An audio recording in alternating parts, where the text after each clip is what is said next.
வணக்கம் நண்பர்களே. Saji health Tamil channel உங்களை அன்புடன் வரவேற்கிறது. இன்னும் நம்ம என்ன பார்க்க போகிறோம் அப்படின்னா, ஓஸ்டியோபோரோசிஸ். அதாவது பலருக்கும் எலும்புகளில் மெதுவாக பலவீனமாவது தெரியாமல் போகிறது. ஒரு சிறிய விழுதலில் கூட எலும்பு முறிவு ஏற்படலாம். இந்த வீடியோவில் நம்ம என்ன பார்க்க போகிறோம் அப்படின்னா, ஓஸ்டியோபோரோசிஸ்னால் என்ன, அது ஏன் ஏற்படுகிறது, அதற்கான ஆரம்ப அறிகுறிகள் என்னென்ன, யாருக்கு அதிக ஆபத்து, இதற்கான பரிசோதனை முறைகள், சிகிச்சை முறைகள் மற்றும் உணவு மற்றும் உடற்பயிற்சி அண்ட் தடுக்கும் வழிமுறைகள், இதை பற்றி தான் நம்ம பார்க்க போகிறோம். வாங்க வீடியோ உள்ளே போகலாம். இந்த வீடியோ முழுமையாக பாருங்கள், உங்களுக்கு நிறைய பயனுள்ள தகவல் கிடைக்கும். ஸோ அது பயனுள்ள தகவல் பிடித்திருந்தால் லைக் பண்ணுங்கள், ஷேர் பண்ணுங்கள், சப்ஸ்கிரைப் பண்ணுங்கள் என்னோடய சேனலை. வாங்க வீடியோக்குள்ளே போகலாம். ஃபஸ்ட்டு என்னன்னு பார்த்தீங்க அப்படின்னா, ஓஸ்டியோபோரோசிஸ்னால் என்னன்னு பார்ப்போம். எலும்புகள் தொடர்ந்து உருவாகியும் பழைய எலும்புகள் அகற்றப்பட்டு கொண்டே இருக்கும். இந்த சமநிலை பாதிக்கப்படும் போது எலும்புகளின் அடர்த்தி குறைந்து அவை பலவீனமாகி எளிதில் முறியும். இதை தான் ஓஸ்டியோபோரோசிஸ் அப்படின்னு சொல்கிறோம். அதாவது நம்ம உடம்புல உள்ள எல்லா எலும்புகளுமே தொடர்ந்து உருவாகியும் பழைய எலும்புகள் அகற்றி புதிய எலும்புகள் உருவாகி கொண்டே இருக்கும். இந்த சமநிலை பாதிக்கப்படும் போது எலும்புகளின் அடர்த்தி குறைந்து அவை பலவீனமாகி எளிதில் முறிஞ்சிவிடும். அதுதான் ஓஸ்டியோபோரோசிஸ் அப்படின்ட்டு சொல்கிறோம்.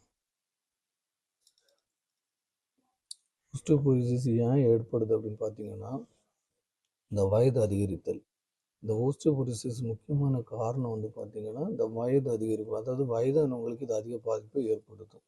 பெண்களில் மாதவிடாய் நிற்றல், அதாவது மெனோபேஸ் டைம், இந்த டைமில் என்ன ஆகும் அப்படின்னா, எலும்போட அடர்த்தி வேகமாக குறைஞ்சிரும். இதனாலேயும் உங்களுக்கு ஓஸ்டியோபோரோசிஸ் வர்றதுக்கான வாய்ப்புகள் அதிகமாக இருக்குது. அப்புறம் கால்சியம் குறைபாடு, விட்டமின் குறைபாடு, உடற்பயிற்சி இல்லாமை, புகைப்பிடித்தல், அதிக மது அருந்துதல், குடும்ப வரலாறு, இது போன்ற காரணங்களால் உங்களுக்கு ஓஸ்டியோபோரோசிஸ் ஏற்படுவதற்கான அதிக வாய்ப்புகள் இருக்குது. அப்போ இதுக்கான ஆரம்ப அறிகுறிகள் பார்த்தீங்க அப்படின்னா, ஆரம்ப நிலையில் பெரும்பாலும் அறிகுறிகள் இருக்காது இதுக்கு. பின்னர் அதாவது முதுகு வலி, உயரம் குறைவது, உடல் கூணுவது, சிறிய காயத்தில் கூட எலும்பு முறிவு, கழுத்து மற்றும் முதுகில் வலி, இது போன்ற பிரச்சனைகள் தான் இதோட அறிகுறிகளாக இருக்கும். அதாவது இது எப்போ அறிகுறி அப்படின்னா, இது ஆரம்ப கால அறிகுறி இல்லை, கொஞ்ச நாள் கழிஞ்சு அப்புறம் தான் இது தெரியும். ஏன்னா இது ஆரம்ப நிலைகளில் பெரும்பாலும் அறிகுறிகள் இதற்கு இருக்க வாய்ப்பு இல்லை. அதனால்தான் அப்புறமா இந்த அறிகுறிகள் எல்லாம் வர்றதுக்கு வாய்ப்பு இருக்குது. முதுகு வலி, உயரம் குறைவது, உடல் குனிவது, சிறிய காயத்தில் கூட எலும்பு முறிவு, அதாவது நீங்கள் கீழே விழுந்துட்டாலே எலும்பு முறிஞ்சு போகும், அந்த மாதிரி பிரச்சனைகள், கழுத்து மற்றும் முதுகில் வலி. அப்போ இது என்ன ஆகும் அப்படின்னா, எந்த எலும்பில் அதிகமாக பாதிக்கும்னு பார்த்தீங்க அப்படின்னா, இடுப்பு எலும்பு, முதுகு தண்டு எலும்பு, மணிக்கட்டு, தோள்பட்டை பகுதி, இதில் தான் இந்த ஓஸ்டியோபோரோசிஸ் அதிகமாக பாதிப்பை ஏற்படுத்துகிறது. இதில் எல்லாம் இடுப்பு எலும்பு, முதுகு தண்டு, மணிக்கட்டு, தோள்பட்டை பகுதி. யாருக்கு அதிக ஆபத்து? அப்போ நம்ம இதெல்லாம் பார்த்துட்டோம், இந்த அறிகுறி பார்த்துட்டோம், என்ன வருது, யாருக்கு வருது, எல்லாமே பார்த்துட்டோம். அப்போ சிலவங்களுக்கு என்ன ஆகும்னா, ஒரு அதிக ஆபத்தை உண்டாக்கும் சில நோய்கள். அப்படி பார்த்தீங்க அப்படின்னா 50 வயதுக்கு மேற்பட்டவர்களுக்கு இது மெயினாக பாதிப்பு ஏற்படுத்துது. அவங்க சிறிதாக கீழே விழுந்தாலும் உங்களுக்கு, ஏன்னா அதில் கால்சியம் குறைஞ்சிருக்கும், அப்போ எலும்புகளோட வலுவிழந்திருக்கும். ஸோ அந்த டைமில் கீழே விழுந்துட்டாங்க அப்படின்னா உடனே எலும்பு முறிவு ஏற்படுறதுக்கான அதிக வாய்ப்பு இருக்குது. அப்புறம் மெனோபாஸ் ஆன பெண்கள், அதாவது மெனோபாஸ் ஆன பெண்களுக்கும் இந்த கால்சியம், விட்டமின் டி இதெல்லாம் குறையும் போது இந்த பிரச்சனைகள் ஏற்படாது இருக்கு. அப்புறம் மெலிந்த உடல் அமைப்புகள் உள்ளவர்கள், அதாவது நீங்கள் பார்த்தீங்கன்னா சிலவங்க ரொம்ப லீனாக இருப்பாங்க, அவங்க சின்னதாக கீழே விழுந்துட்டாலும் அவங்களோட ஏதாவது முறிவு ஏற்படுறதுக்கு அதிக வாய்ப்பு இருக்குது. அப்புறம் பார்த்திங்கன்னா விட்டமின் டி குறைபாடு உள்ளவர்கள், புகைப்பிடிப்பவர்கள், இவர்களுக்கெல்லாம் இந்த பாதிப்பு அதிகமாக இருக்குது. அப்போ இந்த பாதிப்பெல்லாம் இருக்கும்போது அப்போ நமக்கு சில பரிசோதனைகள் இருக்குது. அப்போ நமக்கு வந்து இந்த அறிகுறிகள் இருக்குது, அப்போ நம்ம இதை கண்டுபிடிக்கணும்ல.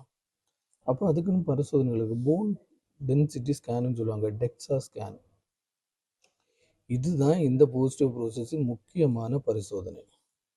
அப்புறம் பார்த்திங்கன்னா சில பிளட் டெஸ்ட் இருக்குது, கால்சியம், விட்டமின் டி எல்லாம் டெஸ்ட் பண்ணி பார்ப்பாங்க. இதெல்லாம் கம்மியாக இருந்ததுன்னா அதுக்கேற்ற மாதிரி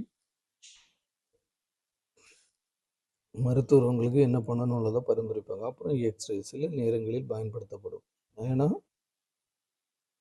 எலும்பு முறிவு இருக்கு அப்படிலாம் பார்த்துட்டு சில நேரங்களில் இந்த எக்ஸ்ரே பயன்படுத்த அதிக வாய்ப்பு இருக்குது. அப்புறம் இதுக்குன்னு சில சிகிச்சை முறைகள் இருக்குது. என்ன அப்படின்னு பார்த்தீங்கன்னா, கால்சியம் சப்ளிமெண்ட் குடுப்பாங்க. அதாவது உங்களோட பிளட் டெஸ்ட்ட பார்த்து கால்சியம் குறைவா இருந்தா கால்சியம் சப்ளிமெண்ட். வயதானவர்களா இருந்தாலும் அதுக்கேற்ற மாரி டாக்டர் பரிந்துரைத்து கால்சியம் சப்ளிமெண்ட் எடுக்கிறது நல்லது. அப்புறம் பார்த்தீங்கன்னா, விட்டமின் டி சப்ளிமெண்ட்ஸ். அப்புறம் ஓஸ்டியோபோரோசிஸ்க்குன்னே சில மெடிசின்ஸ் இருக்கு. இந்த மெடிசின்ஸ் வந்து மருத்துவரின் ஆலோசனைப்படி தான் எடுக்கணும். இப்ப நெறைய மக்களுக்கு ஆர்த்ரைட்டிஸ் என்னான்னு தெரிஞ்சிருக்கு. ஆனா ஓஸ்டியோபோரோசிஸ் என்னான்னு தெரிஞ்சிருக்காது. ஏன்னா ஆர்த்ரைட்டிஸ்னா பெயின் தானே, மூட்டு வலி வருது. அப்போ ஓஸ்டியோபோரோசிஸும் அதில ஒரு பாகம் தான். ஸோ இதையும் நீங்க தெரிஞ்சு வச்சுக்கிறது நல்லது. ஏன்னா, நீங்க ஒரு வயதான காலத்தில உங்களுக்கு ஃப்யூச்சர்ல உங்களோட பாடி என்னென்ன பண்ணுதுன்னுள்ளது உங்களுக்கு தெரிகிறதுக்கு இது முக்கியமாக இருக்கும். அப்புறம் ஃபால் பிரிவென்ஷன். அதாவது விழுந்து காயமடைவதை தடுக்கலாம். இதெல்லாம் தான் மெயினான சிகிச்சை முறைகள். அதாவது calcium supplement, vitamin D supplement, osteoporosis medicines மருத்துவர் ஆலோசனைப்படி தான் எடுக்கணும். அப்புறம் ஃபால் பிரிவென்ஷன், விழுந்து காயமடைவதை தடுப்பது. இதுதான் ரொம்ப முக்கியம். அப்புறம் நார்மலா நான் எல்லா வீடியோலும் சொல்ற மாரி சில உணவுகள் எடுத்துக்கோங்கன்னு சொல்லுவேன். அப்ப நமக்கு கால்சியம் வேணும், விட்டமின் வேணும். அப்போ அதுக்கேற்ற மாரி உணவுகள் எடுக்கணும். பால், பால் பொருட்கள், கீரை வகைகள், மீன், முட்டை, பாதாம் இது போன்றவைகள் எல்லாம் கால்சியம், மெக்னீசியம், விட்டமின்ஸ் போன்ற நிறைய மினரல்ஸ் இருக்கு. ஸோ இத நீங்க எடுத்துட்டீங்க அப்படின்னா, உங்களுக்கு இந்த கால்சியம் குறைபாடு வர்றதுலேருந்து கொஞ்சம் தடுக்கிறதுக்கு அதிக வாய்ப்புகள் இருக்கு. ஏன் அப்படின்னா, இந்த உணவுகள் சாப்பிடணும்னு சொல்றோம் அப்படின்னா, இந்த பால், பால் சார்ந்த பொருட்கள்லயும் உங்களுக்கு கால்சியம் இருக்கு, கீரை வகைகள் இருக்கு, மீன் இருக்கு, முட்டை இருக்கு. பாதாமில நெறைய முட்டையில புரதம் இருக்கு. பாதாமில நெறைய சத்துக்கள் இருக்கு. இதெல்லாம் எடுக்கும்போது உங்களுக்கு இந்த கால்சியம், விட்டமின்ஸு, மெக்னீசியம்ஸ் குறைபாடெல்லாம் ஏற்படாம இருப்பதற்கான அதிக வாய்ப்புகள் இருக்கு. அப்புறம் பார்த்தீங்கன்னா, உடற்பயிற்சிகள். நீங்க நடைப்பயிற்சி செய்யுங்க. லேசான எடைப்பயிற்சிகள், அதாவது ரொம்ப வெயிட் தூக்காம, மிதமான சின்ன வெயிட்டா தூக்கி பண்ணுங்க. யோகா பண்ணுங்க. சைக்கிளிங் பண்ணுங்க. தினசரி உடற்பயிற்சி வந்து உங்களோட எலும்புகள வலுப்படுத்த ரொம்ப உதவிகரமாக இருக்கும். ஸோ உடற்பயிற்சி என்பது ரொம்ப முக்கியம். அதாவது இந்த ஃபுட்ட கூட இந்த உடற்பயிற்சியும் எடுத்துக்கோங்க. ஈவினிங் டைம்ல கொஞ்சம் உடற்பயிற்சி எடுத்துக்கோங்க. இதெல்லாம் பண்ணா தான் உங்களோட எலும்புகள் வலுவடைய ரொம்ப உதவிகரமாக இருக்கும். அப்புறம் சில உணவுகள நீங்க தவிர்க்கணும். அது என்னன்னு பார்த்தீங்கன்னா, ஆ அது அதிக மது இது உணவுகள்ல வராது. இருந்தாலும் சொல்றேன். மது, புகைப்பிடித்தல், உடற்பயிற்சி இல்லாமல், கால்சியம் குறைவான உணவு. அதாவது நம்ம உணவு எடுக்கும்போதே, அந்த உணவுல எல்லாமே உள்ளது மாரி சாப்பிடுங்க. கால்சியம், புரதம், நார்ச்சத்துக்கள், ஆ விட்டமின் டி உணவுகள், இது மாரி உள்ளதெல்லாம் எடுத்துட்டீங்க அப்படின்னா, எந்த பாதிப்பும் இல்லாம நீங்க ஆ இது நல்லபடியாக உடலுக்கு கட்டுக்கோப்பாக, கட்டமைப்பாக வைக்க முடியும்.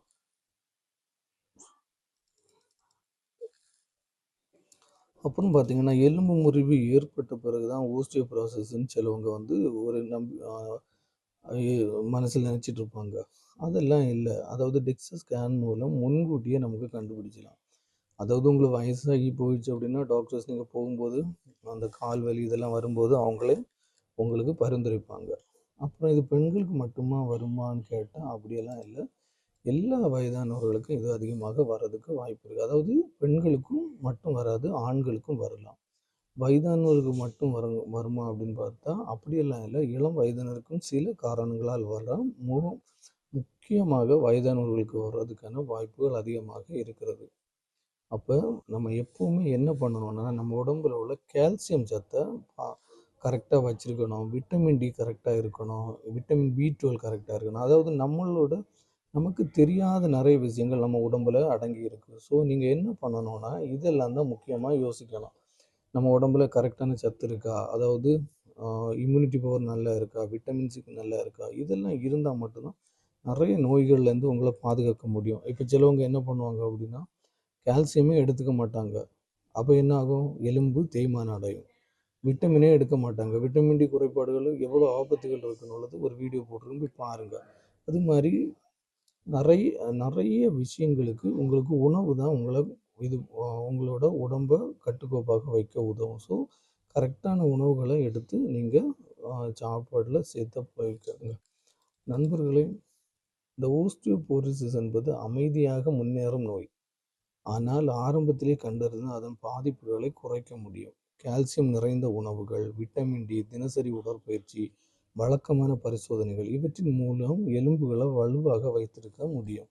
ஸோ, எனக்கு தெரிஞ்ச சில விஷயங்கள உங்களுக்கு சொல்லியிருக்கேன். உங்களுக்கு பிடிக்கும்னு நம்புறேன். உங்களுக்கு இந்த வீடியோ பயனுள்ளதாக இருந்தா லைக் பண்ணுங்க, ஷேர் பண்ணுங்க. என்னோட சாஞ்சி ஹெல்த் தமிழ் சேனல சப்ஸ்கிரைப் பண்ணுங்க.